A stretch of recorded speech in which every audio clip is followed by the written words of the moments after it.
What's up YouTube, Duel here from Zephyr War Games, and today I'm bringing you a live recording from locals. So on the top we have Rob playing Kashtira, and on the bottom myself playing Darkworld Dangers.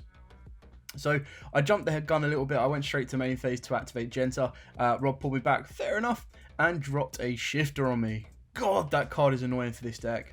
So my hand, I believe at the moment, was Gates, Genta, Rainbow, Silver, and Ascension.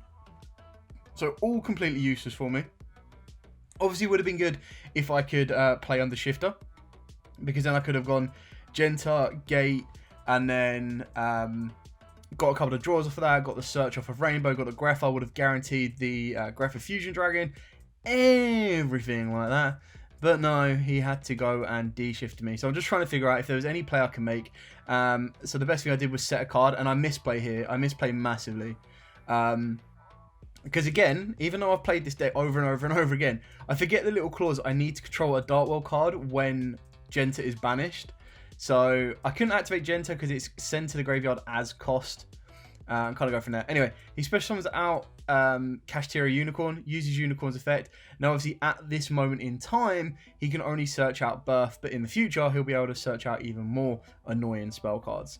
So he searches out Birth, which is a great start, because then if he's got any other level 7 in his entire hand, he'll then be able to pretty much special summon it down and go brutal ham. So he's going to activate Birth.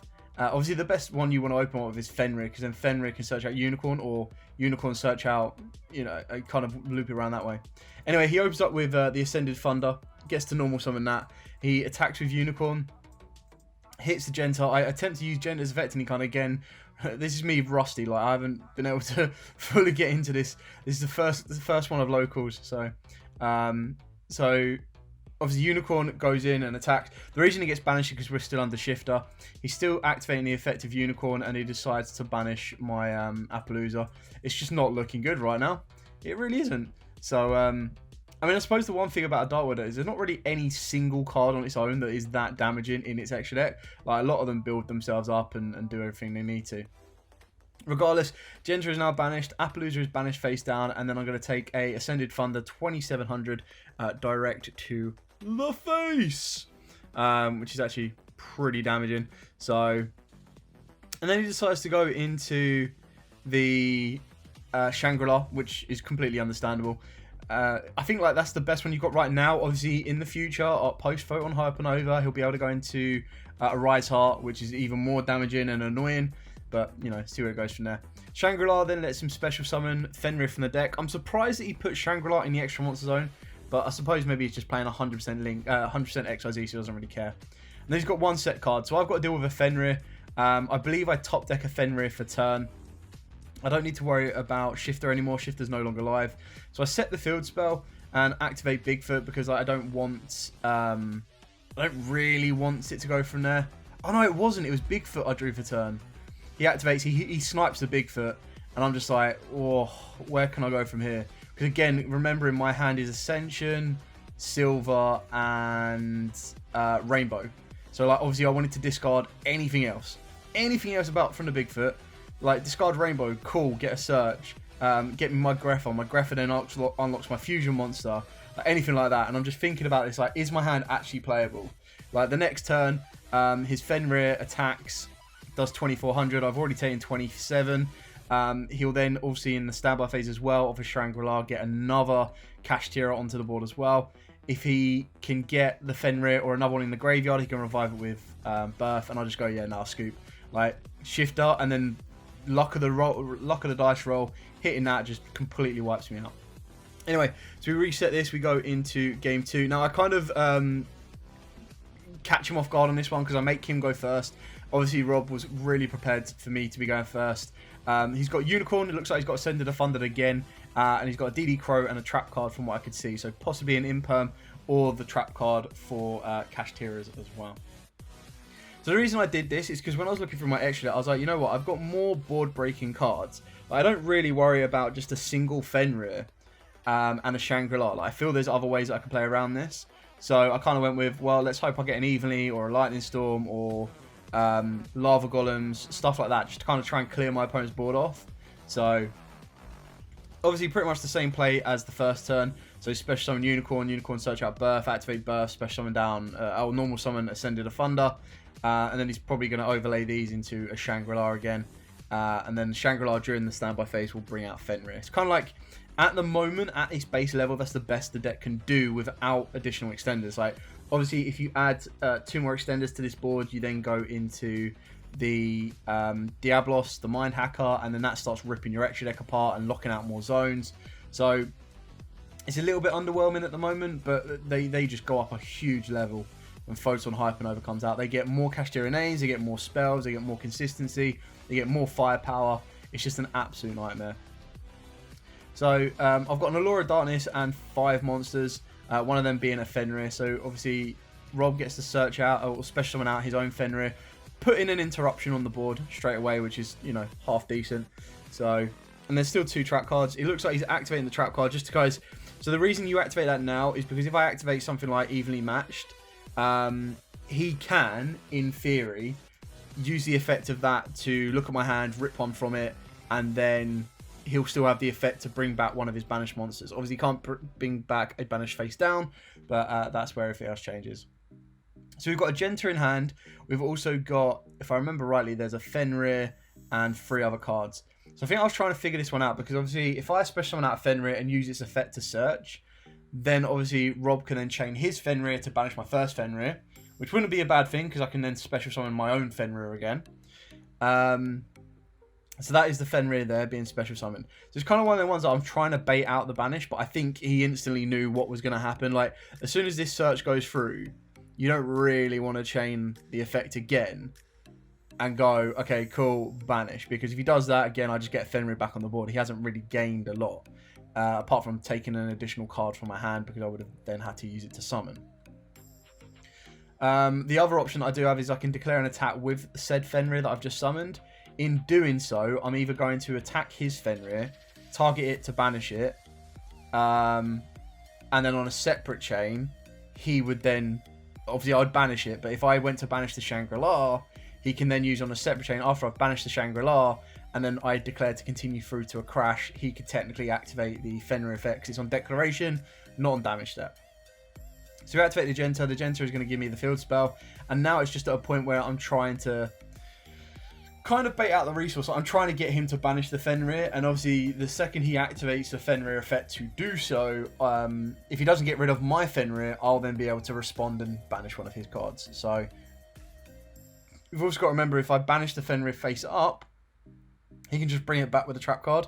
So there's a lot to do, and the second he banishes something face down, he's going to be able to lock a zone. He's also got the Birth second effect, so that as soon as I activate the second effect of Birth, or activate a spell, Birth can then banish 3 cards from the graveyard. Now, I believe it's up to 3 or exactly 3. I think it's exactly 3 if I remember rightly. And then in doing so, I need to have 3 in the graveyard. So at the moment, I don't need to worry about that if I activate a spell early enough. If I do it too late, then, you know, in a bit of trouble.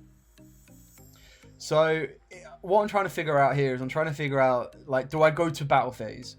If I go to battle phase, and the idea would be that you declare on Fenrir, use its effect to banish the Shangri-La. In doing so, Rob could then respond with his own Fenrir, banishing my Fenrir, and then I end up in main phase 2, special summon out my second Fenrir and kind of trying to push from there. In doing so, I would put the Unicorn back into his graveyard, which would then ultimately lead him to be able to use the trap to special from hand, because I don't know what he's got in hand as well. So I'm setting up his Birth for his next play, and I'd be setting up the trap card for his next play, and then just having less effective options to kind of deal with that back row.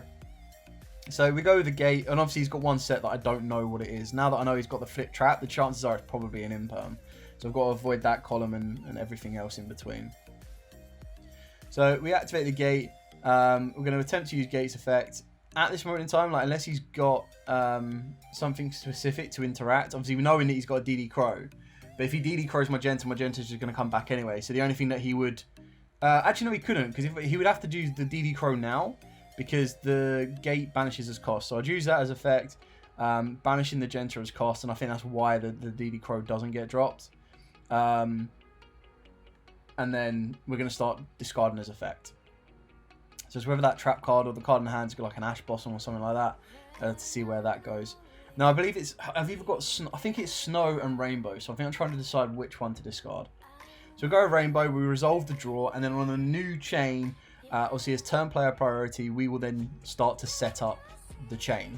So chain link 1 would be Rainbow, chain link 2 would be Genta. So I keep saying so a lot. It all comes down to what Rob wants to do. He can, obviously not knowing it's DD Crow, he can DD Crow the Rainbow, which would suck. Which is exactly what he does, because then it means I can't loop that Rainbow back to the hand by bouncing the Genta. We summon back the Genta, but we still get the search, because obviously he should have crowed on a previous chain, which he wouldn't have been able to do because it's discarded as effect, not as cost. So there was no way of him being able to make my Rainbow miss timing. We search out the Greffa, and the reason we're doing that is because Greffa will give me a pop. It can pop any of the cards, which is really important. So it's one of the ways that I was trying to get to, was trying to deal with that back row. I believe I've got a couple of dangers in the hand as well, so it's all about revealing them at the right time, having the right cards in the hand. Not to mention, like, obviously if I had Rainbow right here, I could have bounced back the Genta, used Genta again, and then I can just do Greffa off of the back of the second gate. But annoyingly, that DD Crow does actually change the direction or some of the plays that I would ideally want to make for this. So he's just reading the Greffa. Obviously it's a mandatory effect, so I have no choice but to pop a card. If I do send it or do discard it via card effect. So I'm using my Fenrir because he used DD Crow to banish his Fenrir. Yes, I think he was holding the Fenrir back a little bit, because in all honesty, like, he could have activated it when I activated the Genta, and he probably thought it wasn't worth it. I set 1, and I believe that set was a Law of Darkness. So we reveal Mothman. He hits the 4. The 4 is Greffa. Oh, what a hit. Yo. We go into Mothman. I think I completely forget that Shangri-La can protect itself as well. I completely forgot that was even a thing. So I probably should have read that. Would have been a good idea. We get the Mothman. I get the draw for the Mothman. I've got a rank 4 on board, which is Daguerres or Baguska. Obviously, Baguska's not going to be so great to me because he didn't get a shifter. I decided to pop the back row just in case it's anything specific. It's unevenly matched. Okay, so I was wrong on the imperm idea. But, I mean, there wasn't anything that I put on the board at that point that was worth him destroying. So I returned the Genta to the hand to summon out the Greffa. I used Genta's effect to get me a second gate. Now I know exactly what he's got. I know everything he's got. He's got Shangri-La, he's got a Birth, and he's got the Trap card. I know he's got no Kashtiras in the graveyard. There's no faced-up banished Kashtiras, so we can't bring that back. So I'm in kind of a good space right now. So we're going to activate the second gate.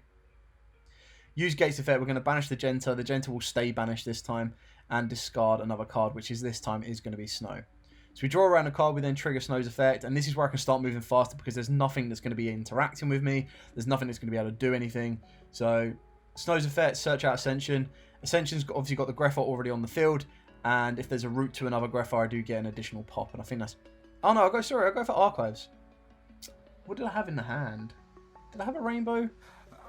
I quite honestly might have a Rainbow or another card that I want to discard.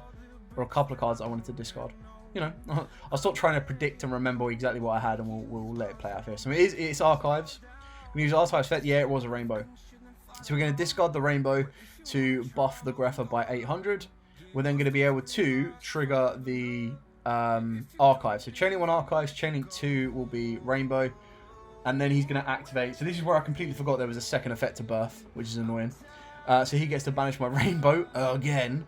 Snow and the gates, but I still get the effects because again it's not interrupting my plays on the gate in the plays, and it's not really moving them in a different way. He does get to lock a zone as well eventually once we resolve this chain. So we're just explaining that he's activating on the resolution, because obviously I used the first effect to discard, so it still works out the way it works.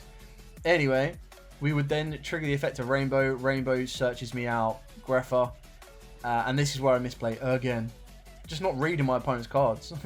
I know I play Kashtiras, but I've never really just sat on a Shangri-La and held out. I'm waiting for the new Photon Hype and other stuff. That's where it gets in. So we draw 2 cards and we discard the Greffa. On a new chain, Greffa is a mandatory effect.